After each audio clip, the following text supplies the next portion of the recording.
I'm going to be reading Luke chapter 6, verse 38 from the NIV version.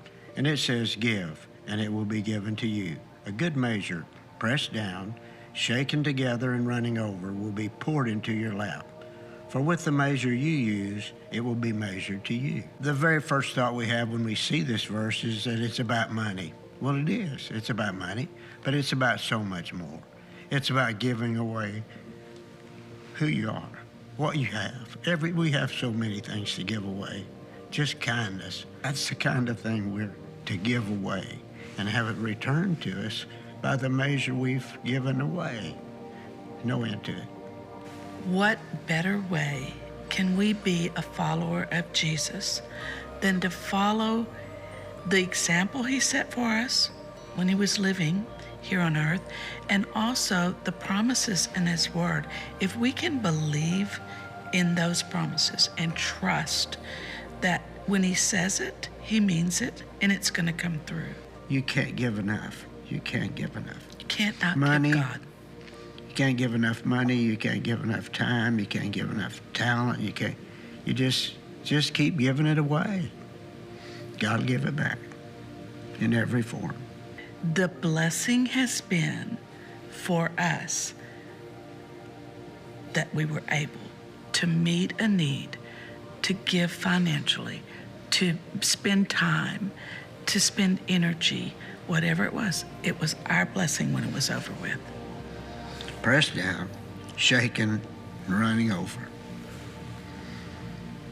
It's one thing to hear people talk about being generous, but maybe a real measure of their generosity is to talk to the people in their life. We asked the people in your life what they think about how you guys have lived this out. So would you like to hear what they had to say? Maybe so. Okay.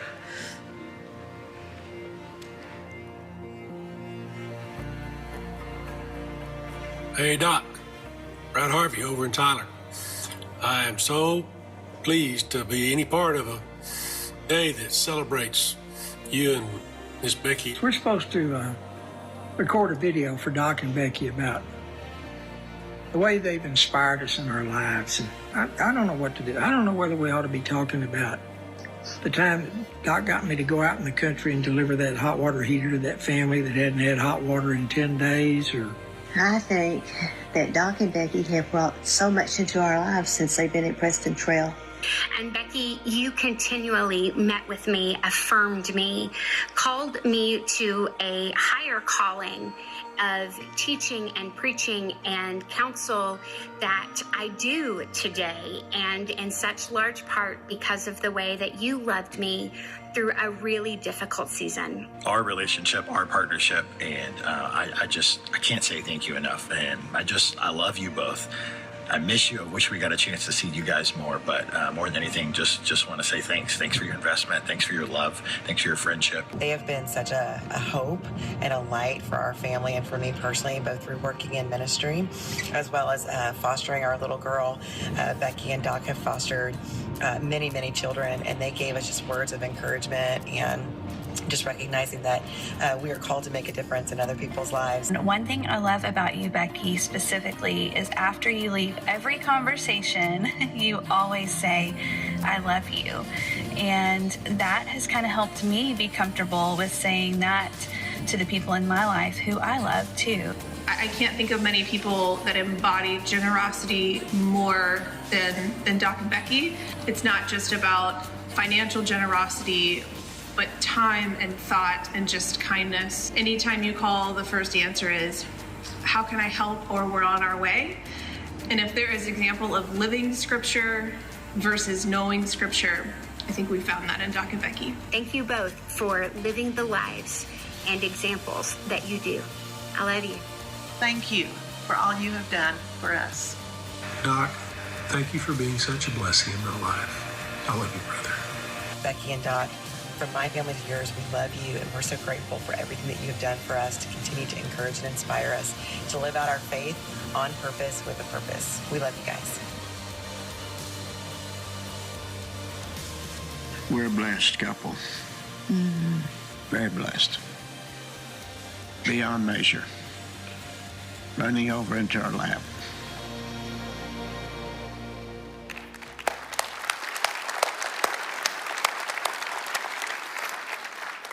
If you know Doc and Becky Vinhouse, and you know that that's a true story, people didn't make those stories. In fact, people were getting in line and asking if they could share something. Denise and I can verify that. We have shared many meals with them, been in small groups together, actually had the privilege of traveling overseas with them, but mostly we've just simply been the recipients and the beneficiaries of this generous spirit that is deep in their lives. Now, let's just be clear, Doc and Becky are both still alive. This was not their obituary.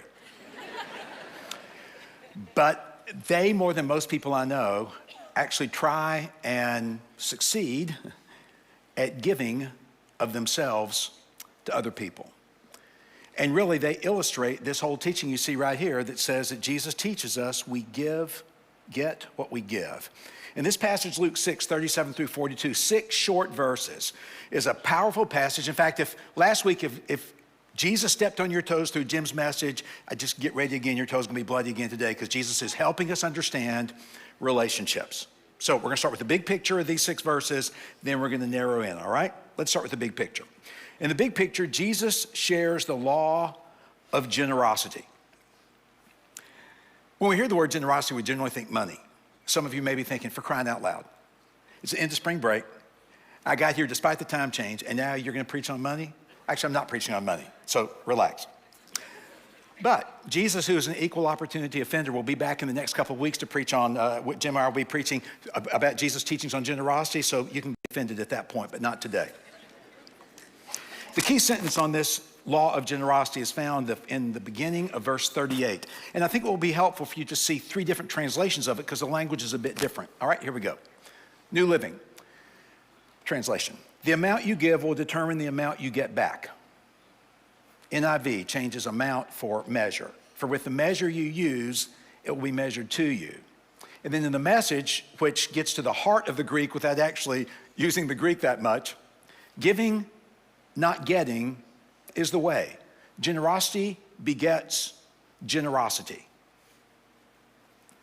That's what Jesus is getting in here. When we say that you get what you give, that's where we're taking it. This is the big, broad principle of the law of generosity. And you find it in another place in the New Testament when the Apostle Paul talks about the same thing, but he uses a different analogy. And here's how Paul talks about it in Galatians 6, 7. He says, don't be misled. You cannot mock the justice of God. You'll always harvest what you plant. If that sounds a little bit unusual to you, perhaps you've heard this more traditional translation. Do not be deceived. God cannot be mocked. A man reaps what he sows. That is not a suggestion Jesus or Paul say may happen occasionally. These are universal moral laws that God has built into the universe, and they cannot be violated. You cannot break these laws. Now, you can be broken on them, but you cannot break them. In fact, that phrase, you reap what you sow, is so popular in our culture even, 2,000 years after Paul wrote about it, that it finds its way into dictionary.com online. And here's that definition. You reap what you sow is a proverb that says future consequences are inevitably shaped by present actions. That is, that there's not a dotted line connection, but a hard line connection between what we do and the consequences that we will experience. In fact, you would be hard-pressed to find any scenario where it is untrue that you reap what you sow and that you get what you give. It's certainly true in the world of agriculture. Warren and Sonia Jacobs in our church have some tomato plants in their backyard. And you know what? They say that every time they plant tomatoes, they get tomatoes.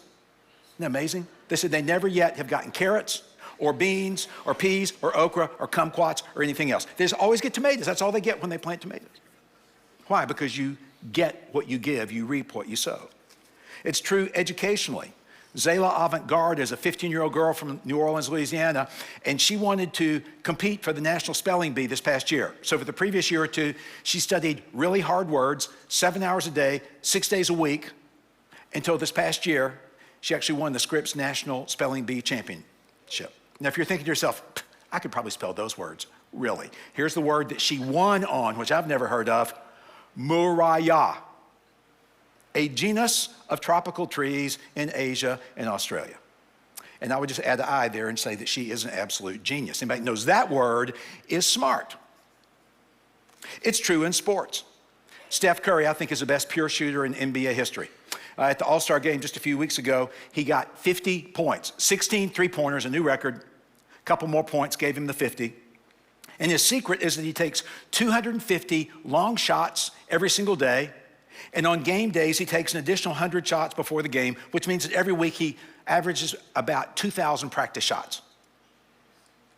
Now for him, everything that hits the backboard or everything that hits the rim doesn't count. It's got to be nothing but net for him to call it a good shot. This is a rule. You reap what you sow. You get what you give. And Jesus' point here is that when you do this, when you live generously, others will be generous to you, and so will God. As Doc and Becky both said, you simply can't outgive God. You can't outgive others. And you may be thinking to yourself, Paul, you don't understand. I got so much that I have to do all day. I have so little left at the end of the day. I got nothing to give to anybody. I don't really think I can give much to anybody in life. Money, energy, kindness, I'm just too full, too busy. And if you ever think to yourself that you can't afford to give, I think Jesus says just the opposite. You actually can't afford not to give. Because to not give means that you won't receive, but to give means that you will receive. It's true of finances, it is true of time, it's true of attention, it's true of aid and help, it's true of encouragement, of emotional availability. Just think about it in terms of hands. If your hands are clenched, if your fists are clenched in reference to people and God, then you will receive back from people and God simply clenched hands. But if your hands are open to people, and if your hands are open to God, then you will simply receive back open hands from those people and from God himself. This is the law of living generously. God has built it into creation. And everything I've said here is not just simply a Bible verse and what people think about it. This has actually been confirmed by scientific research at, of all places, one of the least likely locations to be saying something true about Scripture, Cal Berkeley University. That is not exactly a hotbed of Christian conservative thought. However, they have this thing out there called the Greater Good Science Center, which studies generosity. It studies the benefits of generosity in people's lives. Secular, hardcore, sociological studies. Here's how they define generosity at this Greater Good Science Center. Generosity is giving good things to others freely and abundantly. Now, this good things is important. Reminds me of the time when I was a kid, and I loved to go out trick-or-treating with my sister. I always took a larger pillowcase than she did. And on one of those occasions, I remember going through all my stuff afterwards, and I noticed all the chocolate stuff that was so good, and in my case, all the chewy and sour stuff that wasn't so good. I realize some of y'all think that's wrong, but you have the right to be wrong. And so I was looking at all that chocolate, and I began giving her all the stuff I didn't like. Her only comment was, if you think that that's generosity, you're wrong. There's nothing like living with a 7-year-old sister who's infinitely smarter than you are and a better human. It was really a pain in the neck, I can tell you that right now. But they have shown that the human brain is hardwired to be generous. That when you give help to another person, you feel good about it. And what do you want to do? You want to do it again. When you give aid to another person that needs it and you see how it changes their life, it makes you feel good. And so you want to do it again. Now, if you wonder, well, how's that happening? Well, they've shown through their brain research that the brain actually releases all sorts of wonderful chemicals, one of which in this case is dopamine, that just simply floods our nervous system and we feel good. That's the feeling. Dopamine is coming from our brain every time we give. Do you know what else brings dopamine into your brain, from your brain down into your body? Food. Every time you eat good food, you go, love that, might have that again one day. That's dopamine. Did you know they've discovered that even the smell of chocolate chip cookies, manna from heaven as it were, gives you a dopamine high. Generosity is exactly the same.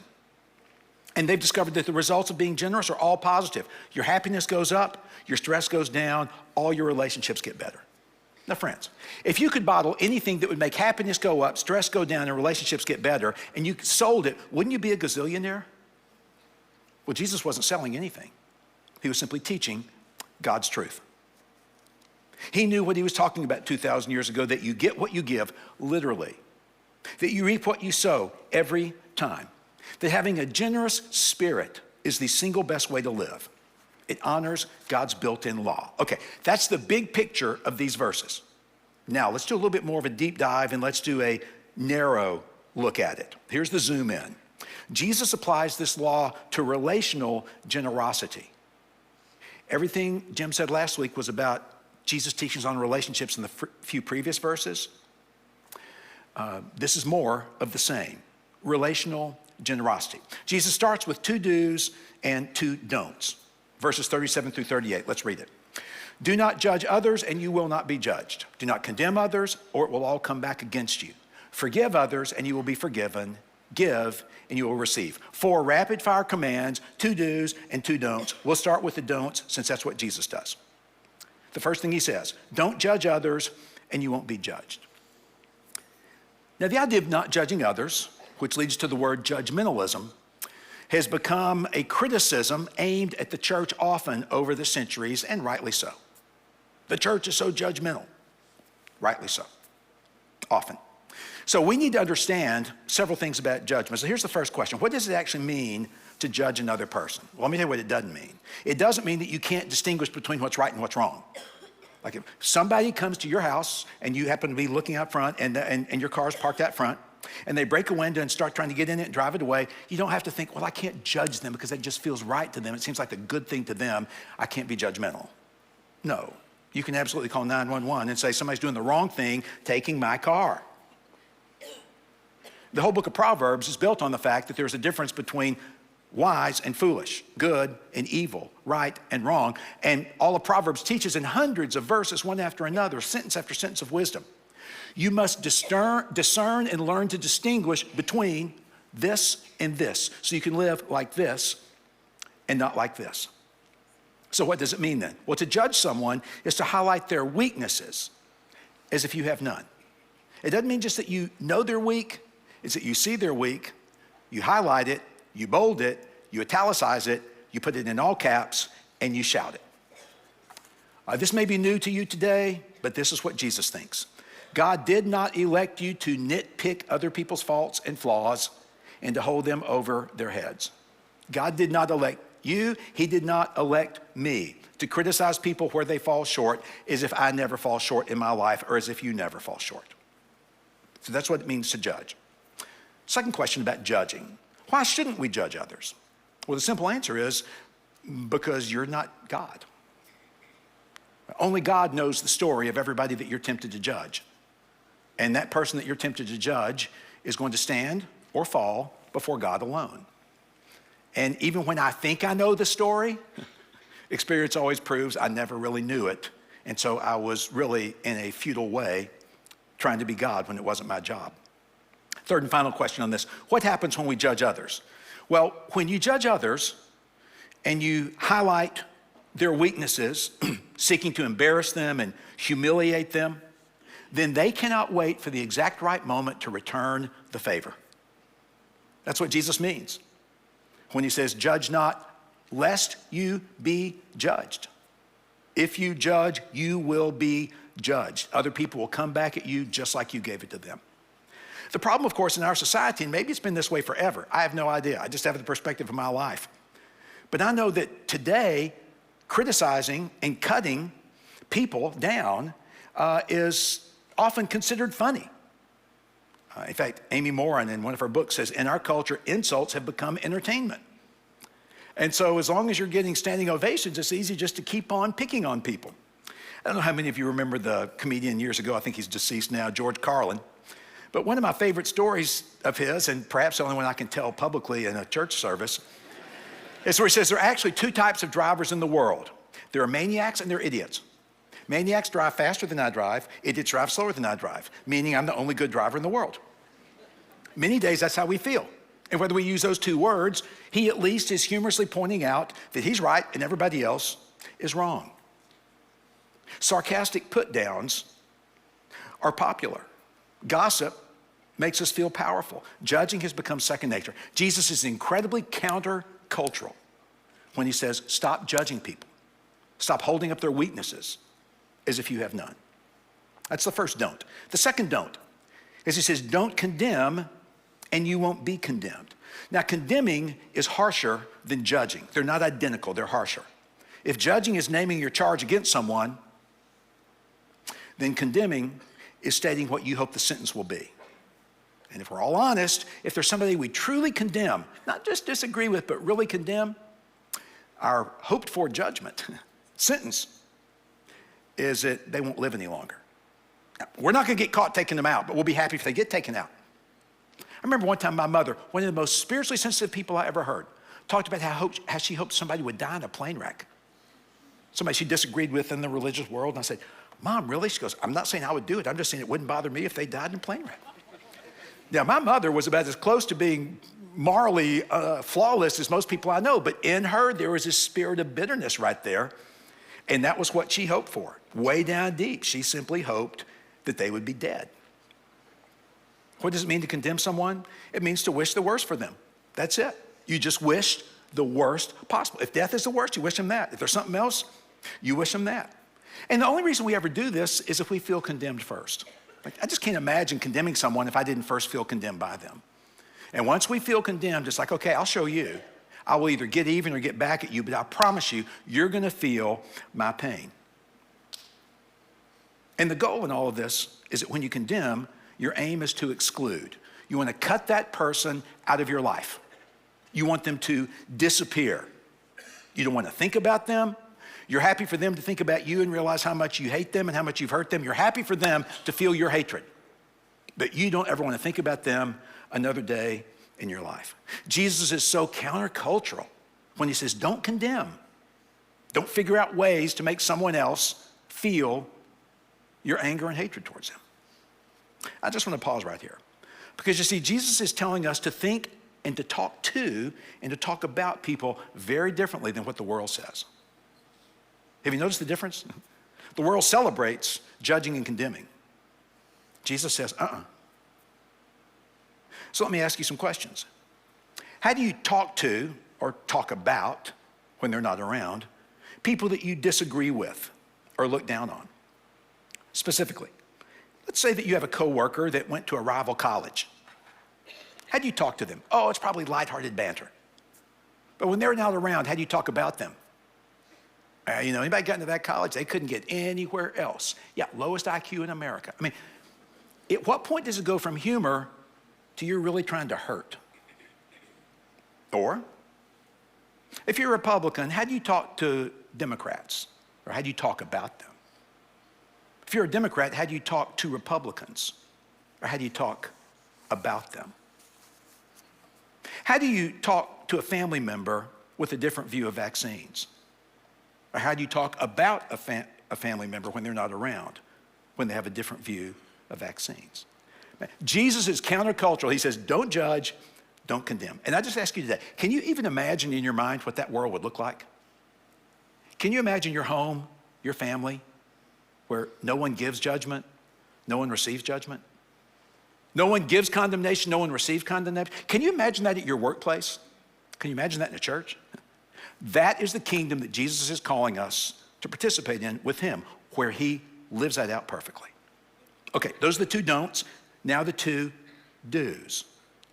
Forgive, and you will be forgiven. Now, last week's message by Jim was fabulous. I hope you will catch it. It was all about how to forgive your enemies. I want to say that Jesus repeats right here this command, forgive, not to say forgive your enemy, but to say it's the exact opposite of judging and condemning. Don't judge, don't condemn. Instead, do forgive. And let's make sure that we have exactly in our minds what the definition of forgiving is. To forgive someone is to release them from your judgment and condemnation. Not to forgive them is to hold on to it. I get to condemn you. To forgive them is to release it. Just like God releases it from us and says, I no longer hold this over your head. I forgive you. He calls us to no longer hold it over another person's head. But again, because it's so confusing sometimes when we think, you want me to forgive? Do you know how hard it's going to be? Let's look at what it's not and be clear one more time.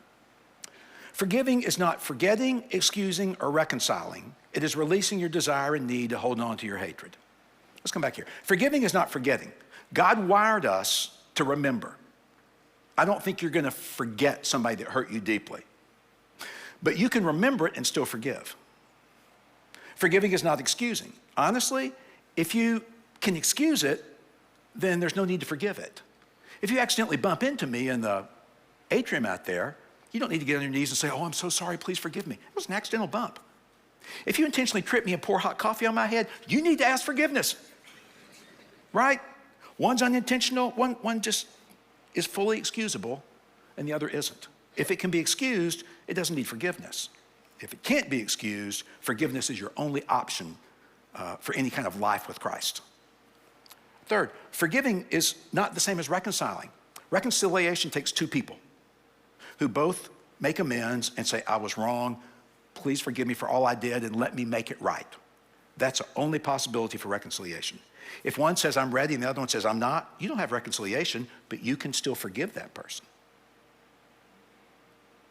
If you would like to have reconciliation, but this person's dead, you can still forgive them even though you can't go talk to them face to face. And so forgiveness, while it's none of those things, is indeed releasing your desire and need to hold on to your hatred. Again, scientific studies support this. The famed Mayo Clinic has studied the power of forgiveness and patience, and they found that when you forgive, you have better relationships with everyone else in your life. Not just with the person you forgive, but because that root of bitterness in you has now been extracted, the poison of hatred has now been removed, every other relationship benefits because of that. They discovered that when you forgive, your mental health goes up, your anxiety goes down, your blood pressure goes down, your depression goes down. Hey, once again, if you could bottle all that, you'd be a gazillionaire. Jesus doesn't bottle anything. He simply teaches the truth. You know, as a pastor, I've been privy to listening to many stories of deep hurt, deep heartache, rejection, and betrayal. And it always amazes me every time one of those people, and I've seen it so many times at Preston Trail, it just blows me away. When those people choose, like Jesus, to forgive and to release their hatred and to release their desire for revenge for the sake of Christ, for the sake of the other person, and for the sake of themselves. These are some of the healthiest people I know. Jesus promised, when you forgive, the other person benefits, but so do you. And then the last do, the fourth statement right here, give and you will receive. Now, right after the Doc and Becky Vinhouse video, we talked some about giving on a generic basis, but I want to get a little bit more specific about what give means. Here's how I define it. To give to someone is to release something that is dear to you in order to bless someone else. And it happens in so many ways. Some of you know this, but when I was 13 and my sister was 15, our dad died of a massive coronary. We didn't know what we were going to do about college, but Peggy decided she wanted to go to Baylor 2 or 3 years later. I decided I want to follow suit and do the same. And while Baylor wasn't nearly as expensive then as it is today, I know for a fact that with my mom, who was trying to work on a second master's degree to get a new career and working 2 part-time jobs, it seemed even more expensive. How in the world were we going to make it to that college? And of all things, the last church my dad pastored in Dallas decided after he died that they would begin taking up an offering for a fund that would be the Basden Kids Scholarship Fund. And they gave so generously over 5 or 6 years that Peggy and I both got to go through Baylor. And it was an incredible experience. When I think about giving, it's hard for me to think beyond the Preston Trail experience because so many people have given generously. Let me just tell you that in the years 2018, 19, and 20, our church had a capital campaign that we called Compelled by Love. We wanted to build this children's building over here in order to reach people, not just all of you, but all of your friends who have kids, all the people in the neighborhood with kids. And 861 families at Preston Trail over those 3 years gave just under $10 million to build that building, $9.9 million. And just this past week, spring break I know was a part of it, but I saw parents and kids coming in and out of this building, some of whom had nothing to do with Preston Trail, just to go down there and play and hang out, and in some sense come under the love and the blessing of all of you that you did because you're compelled by love. In a non-financial way. I don't know anybody more generous with their time than Jim Johnson, my co-pastor. I often wonder about how should I do this? I got a question here, and we share this kind of thing back and forth, but I will speak from my experience. I've never tried to reach out to Jim that he has not had all the time I need with all the wisdom that I'm looking for. Now, when you and I hesitate to give, knowing all of that, there must be a reason. And I think there is. When I don't give, I think there's a reason, and I think you know what it is. It's because we fear we will lose it forever. Give it, and it's gone. But we need to be reminded that giving is not a zero-sum game like the world tells us, where if one person wins, the other loses. Because when you give, you can't lose. You always receive. That is the teaching of Christ. You can't outgive God. You can't outgive others. Okay, those are the two don'ts and the two do's. Jesus has one more thing to say about relational wisdom, and here it is. He says, draw a circle around yourself and work on everybody inside that circle. Now, Jesus didn't say that literally, but that is what a marriage counselor said to a group of our staff about 5 or 6 years ago when he came over and spent 1 night each week for 3 weeks helping our marriages get stronger. He said, this is the best marital wisdom I'll ever give you. Draw a circle around yourself and work on everyone inside that circle. And of course, he made a clear point. Do not pull your spouse into that circle and then try to work on them. No, they got their circle. You got your circle. Work on you. Now, here is what Jesus said literally in the last 2 verses. And why worry about a speck in your friend's eye when you have a log in your own? How can you think of saying, friend, let me help you get rid of that speck in your eye when you can't see past the log in your own eye? Hypocrite. First, get rid of the log in your own eye, then you will see well enough to deal with the speck in your friend's eye. Now, when Jesus said this, I don't think people thought, how curious. I actually think they laughed. We miss it, but I think there's a little bit of Middle Eastern humor, and somebody's tried to make a cartoon out of it. That's about it. You're so blind because of this huge, gigantic log coming out of your eye, and all you can do is look at the other person and yell, splinter. Jesus is saying, look at your own flaws.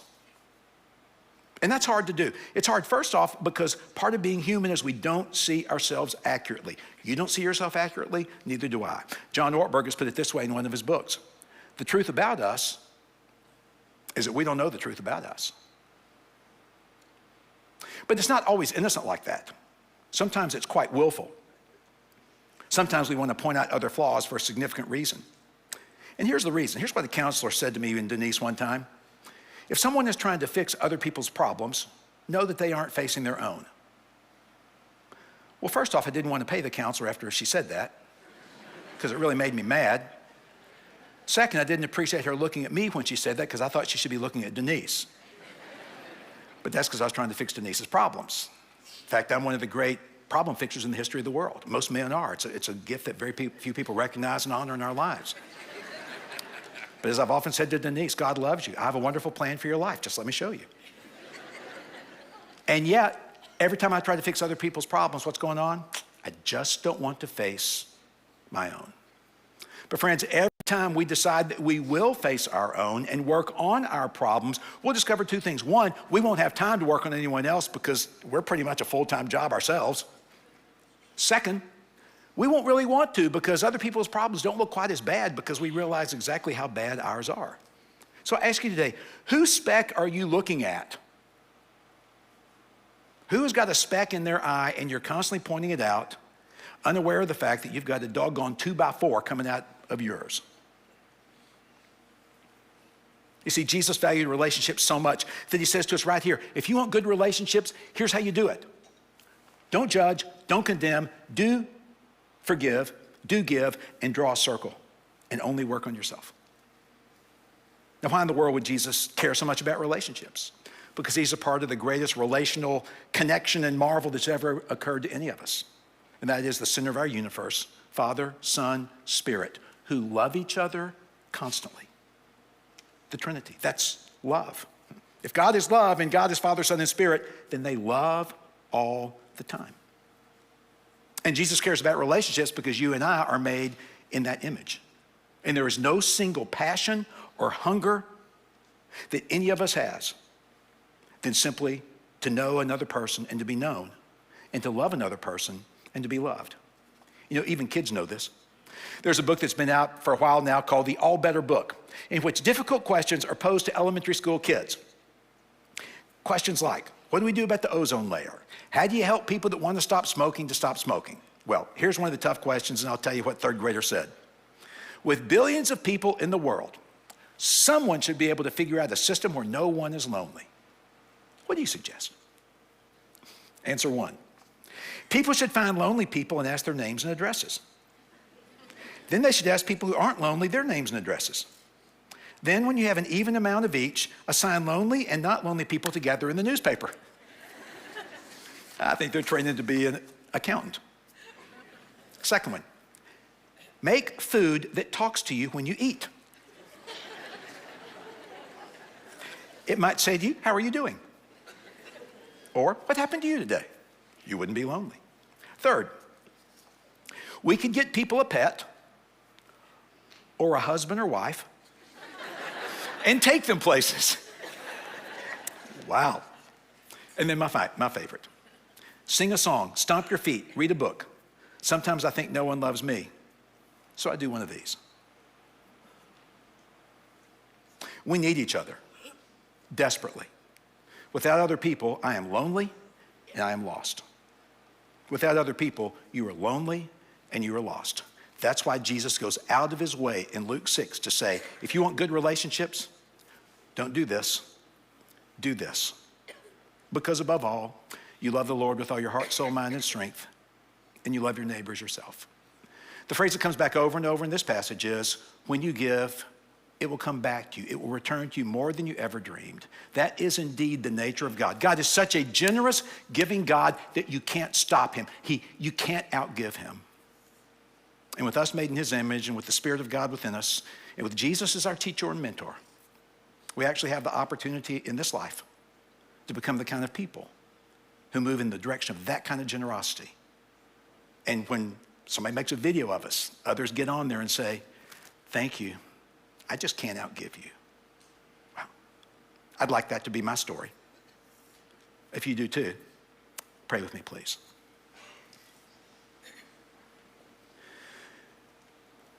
Jesus, thank you for these words.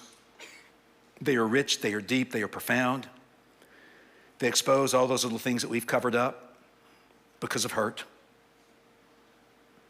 They reveal those areas of our lives where we've tried to pretend that we're better.